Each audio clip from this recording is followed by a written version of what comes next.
Hello friend, কেমন আছো? আশা করি খুব ভালো আছো। আমরা খুবই ভালো আছি।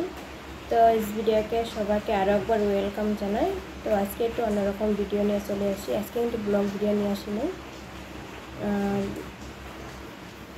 সত্যি আমার ভীষণ খারাপ লাগছে আলপনা দিদিকে নিয়ে।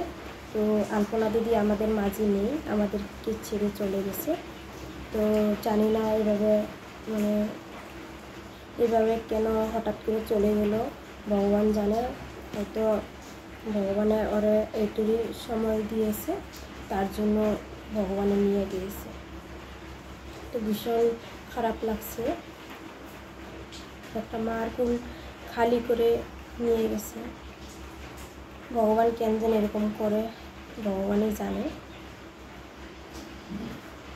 আলপনা আর আলপনার মার ভিডিও আমি প্রত্যেকটা ভিডিও একটা একটা করে প্রতিদিনই দেখতাম। ভালোই লাগতো ওদের ভিডিওগুলো, খুব মজা করে ভিডিওগুলো করতো, অনেক করে করতো। ওরা কিন্তু নিজেও হাসছে, সবাইকেও হাসাচ্ছে, অনেক সুন্দর করে ভিডিওগুলো করতো। এখন সত্যি ভীষণ খারাপ লাগছে, কি বলবো তোমাদেরকে। ভিডিওটা একবার দেখে এসো। তো মাসিমা তোমাদের আর ভালো নাই বন্ধুরা, যাক নিয়ে আমি ভালো থাকবো তাই আমার আজকে চলে গেল ছাড়ে। আজকে আমাদের মধ্যে আলপনা নাই, এটা আমরা ভাবতেই পারছি না, এটা আমরা কল্পনাও করতে পারছি না যে আলপনা আমাদের মধ্যে নাই।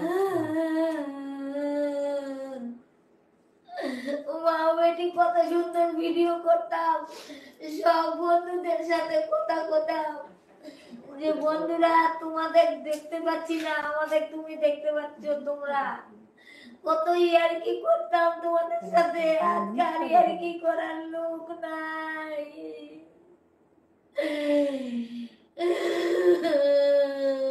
তো আমাদের কিছু বলার নাই আসলে। আমরা ওই ভিডিওটা আমি করতে চাইছিলাম না, কিন্তু সবাই মিলে আমাকে জোর জবরদস্তি করে। আর আলপনাকে তো কলকাতায় আমার একটা দাদা ছিল আমার সঙ্গে, ও রাত্রিবেলাতে থাকতো না, কিন্তু ওই দাদাটা যা করেছে আমার জন্য, অনেক করেছে, ওটা আমি ভাষায় প্রকাশ করাতে পারবো না।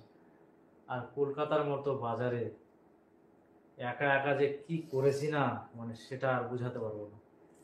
আর ওখানে কাউকে পাইনি সাথে, কেউ সাথে ছিল না। এত কষ্ট,